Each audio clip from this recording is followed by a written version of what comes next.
Saat kita merenungkan firman Tuhan, maka roh kita mencari petunjuk dari Tuhan Bapa kita. Saat kita merenungkan firman Tuhan, saat itulah frekuensi hati kita terhubung dengan frekuensi hati Tuhan, sumber kebenaran. Dan petunjuk yang didapat roh kita dari kebenaran firman Tuhan akan mengajar kita, menyatakan kesalahan kita, memperbaiki kelakuan kita, dan mendidik kita dalam kebenaran. Kalau setiap hari kita belajar firman Tuhan, maka kita dijagai untuk selalu berada dalam kehendak-Nya.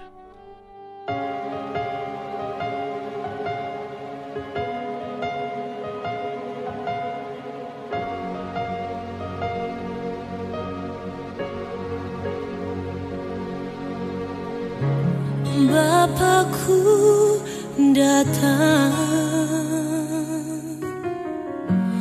menyembahmu di sini.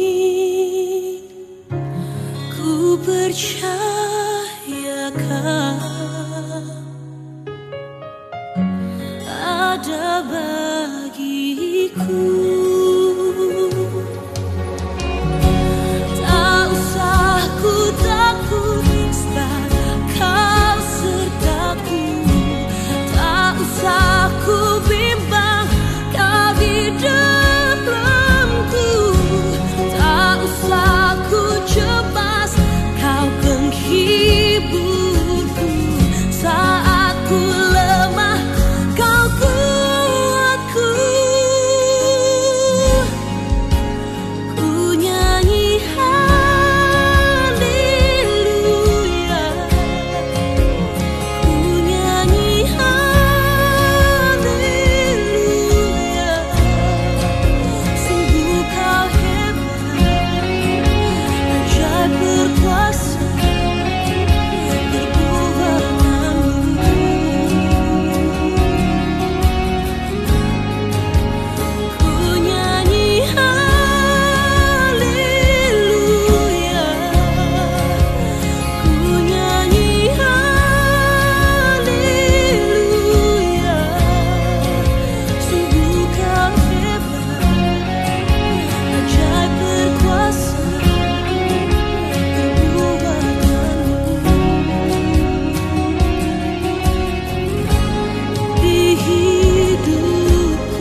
Amsal 28 ayat 14. Berbahagialah orang yang senantiasa takut akan Tuhan, tetapi orang yang mengeraskan hatinya akan jatuh ke dalam malapetaka.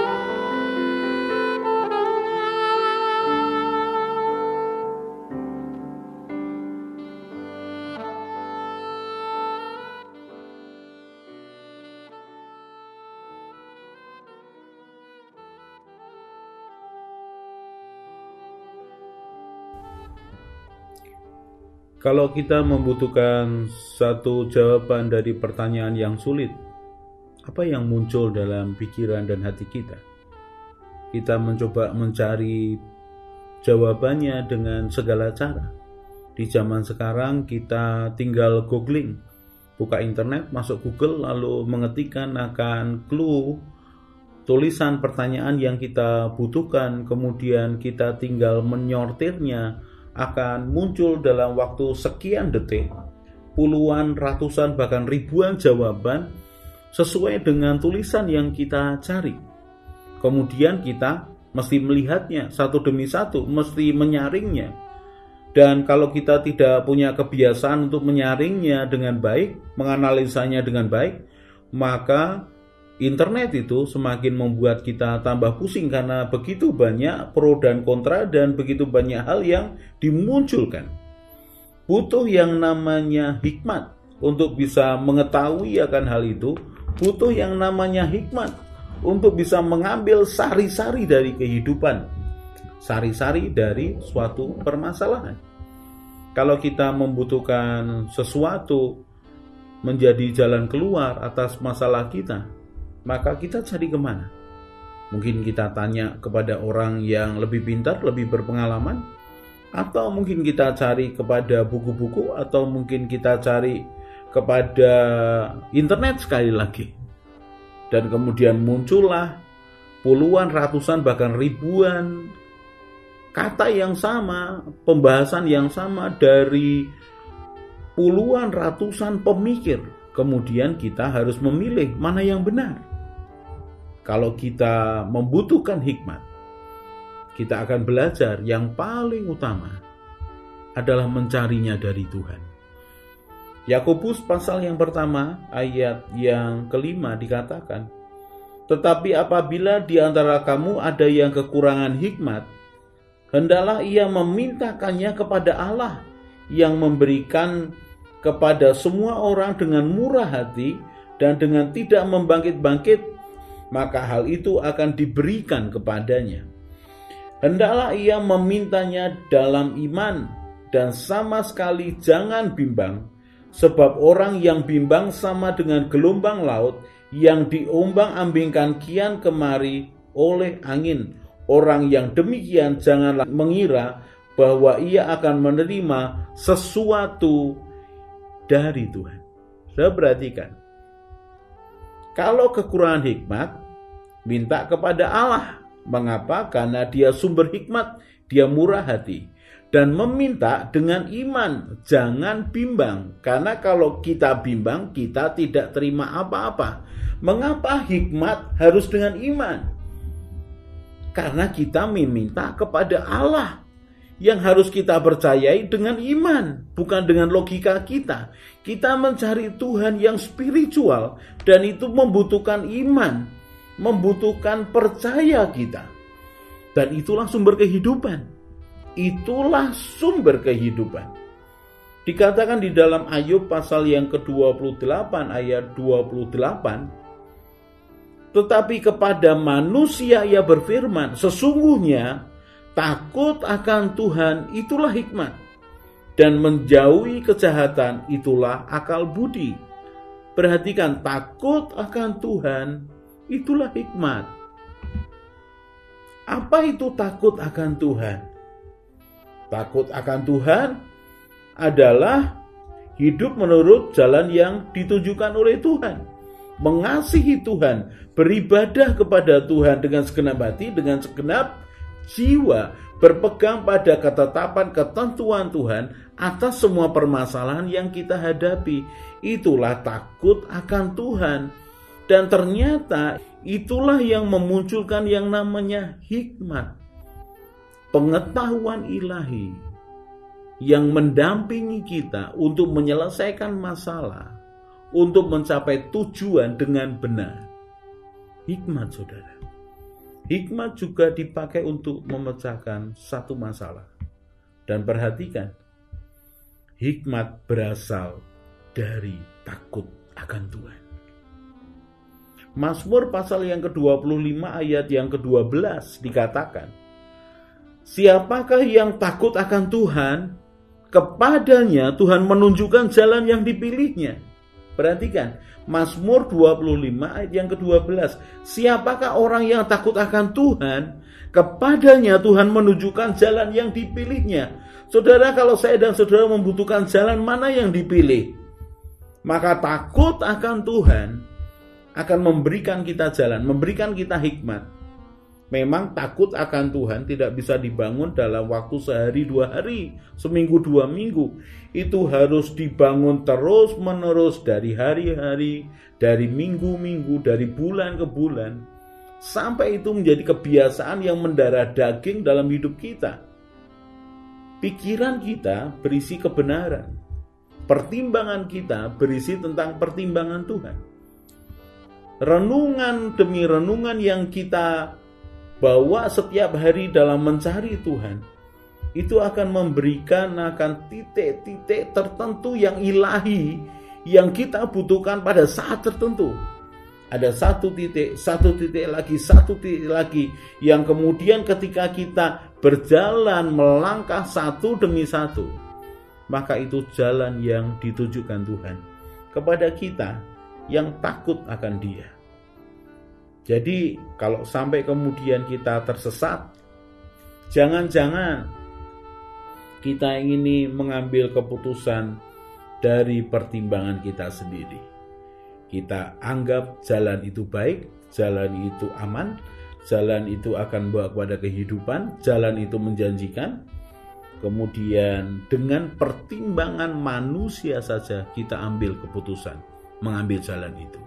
Tetapi berbeda ketika dengan hikmat Tuhan, karena kita takut akan Tuhan, maka Tuhan akan menuntun jalan yang kita pilih. Dalam pemikiran kita ketika muncul pertimbangan tertentu, maka karena kita ini punya perbendaharaan yang banyak tentang jalan, tentang sifat, tentang kehendak Tuhan, maka itu membuat kita mengerti jalan mana yang terbaik. Mazmur 128 ayat yang pertama. Saya baca nanti sampai dengan ayat yang ke-6. Perhatikan. Nyanyian ziarah, berbahagialah setiap orang yang takut akan Tuhan, yang hidup menurut jalan yang ditunjukkannya. Dikatakan berbahagia setiap orang yang takut akan Tuhan. Ayat yang kedua, apabila engkau memakan hasil jeripayah tanganmu, berbahagialah engkau dan baiklah keadaanmu. Engkau kerja, engkau makan dari hasil pekerjaanmu, hatimu bahagia dan baik keadaanmu. Tidak ada sakit penyakit, tidak ada pertengkaran, tidak ada iri hati, karena engkau takut akan Tuhan. Dan menarik, bukan hanya bicara pekerjaan, bukan hanya bicara soal kebahagiaan, senyum di bibir kita, baik keadaan kita, sehat, semangat, penuh sukacita, bahagia. Ayat yang ketiga dikatakan, istrimu akan menjadi seperti pohon anggur yang subur di dalam rumahmu, anak-anakmu seperti tunas pohon zaitun sekeliling mejamu. Buat siapa ini? Buat orang yang takut akan Tuhan. Ayat yang keempat dikatakan, sesungguhnya demikianlah akan diberkati orang laki-laki yang takut akan Tuhan. Luar biasa. Orang laki-laki yang takut akan Tuhan, maka istrinya akan menjadi pohon anggur yang subur di dalam rumahnya. Istrinya menjadi pohon anggur. Kita tahu pohon anggur menggambarkan akan sukacita. Istrimu akan membawa sukacita. Anak-anakmu akan seperti tunas pohon zaitun. Kita tahu pohon zaitun itu seluruh bagiannya berguna. Mulai dari akarnya, batangnya, daunnya, buahnya, semuanya berguna. Anak-anakmu akan mendapatkan kehidupan yang maksimal dalam segala hal. Bukankah kebahagiaan buat orang tua melihat anak-anaknya bukan hanya keadaan baik, tapi keadaannya sangat baik. Sangat baik. Apalagi di masa tuanya, dia berdua dengan istrinya yang membuatnya bahagia. Tapi perhatikan, itu bagian dari laki-laki yang takut akan Tuhan. Laki-laki yang beribadah kepada Tuhan.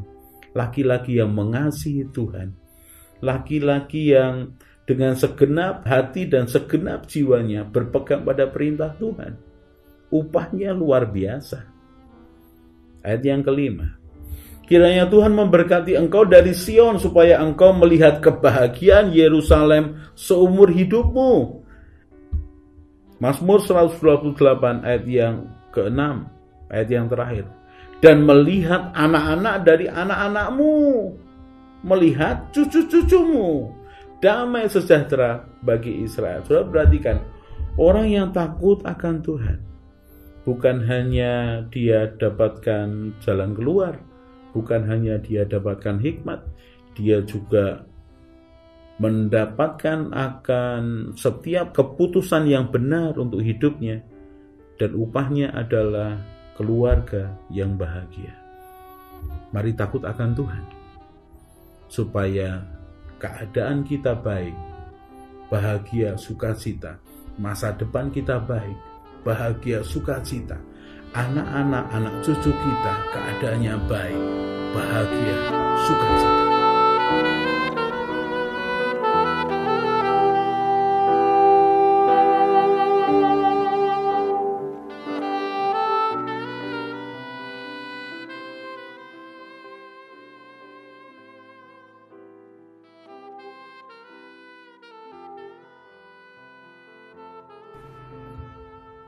Orang yang mencari Tuhan dengan segenap hati akan ketemu Tuhan.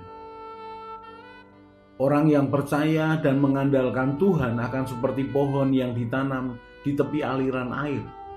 Tidak akan menderita melewati masa kering, tetap bertumbuh, hatinya bersuka cita dan terus berbuah. Karena harapannya kepada Tuhan Yesus yang menyelamatkannya, dan dia akan tertawa tentang masa depan. Ia akan terus berjalan bersama Tuhan, semakin kuat, semakin semangat. Mari kita berdoa. Tuhan Yesus, berikan kerelaan dan kesetiaan yang sama ketika Engkau melaksanakan tugasmu di dunia. Tuhan Roh Kudus penolongku, ajari aku semakin mengenal Tuhan Yesus dan Bapa Surgawiku, bahwa aku berjalan mengikuti jejakmu, Gembalaku yang baik, berjalan bersama Tuhan senantiasa. Amin. Saya Yosea Kristiono, Gembala Jemaat JK Injil Keselamatan Semarang. Tetap percaya, tetap semangat. God bless.